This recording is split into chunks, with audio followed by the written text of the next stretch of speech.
सीटें जम्मू में बढ़ी हैं। क्या उत्तराखंड मानसिक रूप से उत्तराखंड प्रदेश इस तरह के परिसीमन के लिए तैयार है?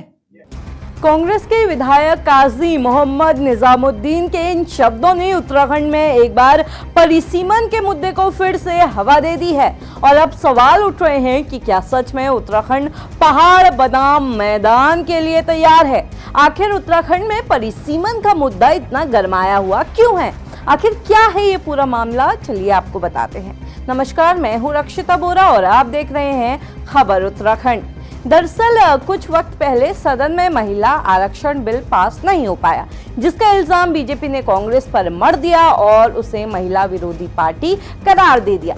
अब सदन में लगी इस आग की चिंगारी उत्तराखंड तक भी पहुंच गई और यहाँ भी महिला आरक्षण बिल को लेकर दिन में विपक्ष तो शाम को सरकार ही सड़कों पर उतर आई।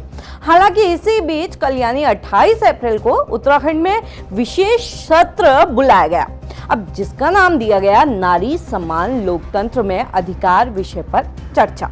अब यहाँ पर मुद्दा था महिला आरक्षण, जिसे लेकर सत्ता और विपक्ष में जमकर नोकझोंक हुई। हालांकि इसी बीच कांग्रेस विधायक काजी मोहम्मद निजामुद्दीन ने एक ऐसा आंकड़ा सामने रखा जिससे राज्य में पहाड़ बनाम मैदान की बहस छेड़ दी। दरअसल ये पूरा बवाल खड़ा हुआ परिसीमन के नाम पर। अब आसान भाषा में समझे तो जब किसी राज्य की जनसंख्या बढ़ती है तो विधानसभा और लोकसभा की सीटें फिर से बांटी जाती हैं, जिसे परिसीमन या डिलिमिटेशन कहा जाता है। अब उत्तराखंड में भी नए परिसीमन की चर्चा जोरों पर है, जिसके बाद 70 विधानसभा सीटें बढ़कर 105 हो सकती हैं। सुनने में तो काफी अच्छा लगता है कि ज्यादा सीटें होंगी तो हमारा ज्यादा प्रतिनिधित्व होगा, लेकिन यहाँ पर आपको बता दें कि इससे पहाड़ों को बहुत बड़ा नुकसान हो सकता है, क्योंकि ये जो परिसीमन है ये जनसंख्या के आधार पर होने जा रहा है। अब पहाड़ों पर तो लोगों की जनसंख्या कम हो गई, क्योंकि रोजगार, शिक्षा और बेहतर जिंदगी के लिए लोग पहाड़ों से पलायन करके मैदानों में बस गए हैं और मैदानों की संख्या एकदम से बढ़ गई है। अब अगर ऐसे में परिसीमन जनसंख्या के आधार पर होता है तो नई सीटें मैदान में ज्यादा और पहाड़ों पर कम बढ़ेंगी। चलिए आपको समझाने के लिए आंकड़ों के जरिए इसे आसान कर देते हैं। पहले पहाड़ी इलाकों की बात करते हैं।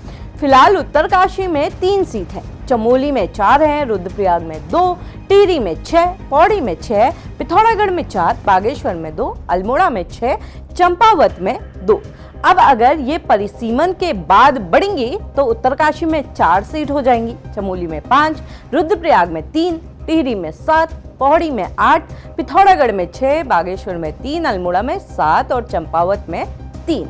अब हालांकि नैनीताल में थोड़ा ज्यादा गैप हमें देखने मिल रहा है, जैसे कि अभी 6 सीटें हैं तो वो बढ़कर 9 हो जाएंगी। अब वहीं मैदानी इलाकों को देखिए, देहरादून जहां अभी 10 सीटें हैं वो बढ़कर 16 हो जाएंगी, हरिद्वार जहां अभी 11 सीटें हैं वो बढ़कर 18 हो जाएंगी, उधम सिंह नगर जहां अभी 9 सीटें हैं सिर्फ वो बढ़कर 16 हो जाएंगी।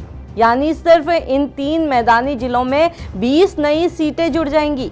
इस जनसंख्या आधारित परिसीमन से एक तरफ मैदान में तो धड़ाधड़ सीटों में इजाफा होगा, वहीं दूसरी तरफ पहाड़ में बस नाम मात्र की ग्रोथ देखने मिलेगी। और बात करें लोकसभा सीट की तो अभी उत्तराखंड में 5 लोकसभा सीटें हैं, परिसीमन के बाद ये बढ़कर 8 हो सकती हैं। अब दरअसल हर लोकसभा सीट में फिलहाल 14 विधानसभा क्षेत्र आते हैं, लेकिन नए बंटवारे में ये संतुलन बिगड़ जाएगा, कुछ में कम तो कुछ में ज्यादा विधानसभा सीटें होंगी और यहाँ भी मैदान का पलड़ा जो है वो भारी रहेगा। परिसीमन और उसके बाद राज्य की विधानसभा सीटों में बदलाव को लेकर जो सबसे अधिक चर्चा हो रही है वो पहाड़ के जिलों का प्रतिनिधित्व कम होने को लेकर है। कुछ जानकार मानते हैं कि नया परिसीमन पहाड़ के प्रतिनिधियों की संख्या को मैदानी जिलों से आने वाले विधायकों की तुलना में कम कर देगा। विधानसभा में कांग्रेस विधायक काजी निजामुद्दीन ने यही सवाल दागा कि क्या बीजेपी इस असंतुलन के लिए तैयार है। हालांकि वहीं कुछ राजनीतिक जानकार कहते हैं कि जनसंख्या की जगह क्षेत्रफल के आधार पर परिसीमन किया जाए तो वो ज्यादा बेहतर रहेगा, लेकिन अगर परिसीमन इसी तरह हुआ तो उत्तराखंड में पहाड़ और मैदान के बीच एक नया विभाजन खड़ा हो जाएगा। अब आप इस पूरे मामले को कैसे देखते हैं, क्या सोचते हैं इस बारे में, कमेंट करके जरूर बताइएगा।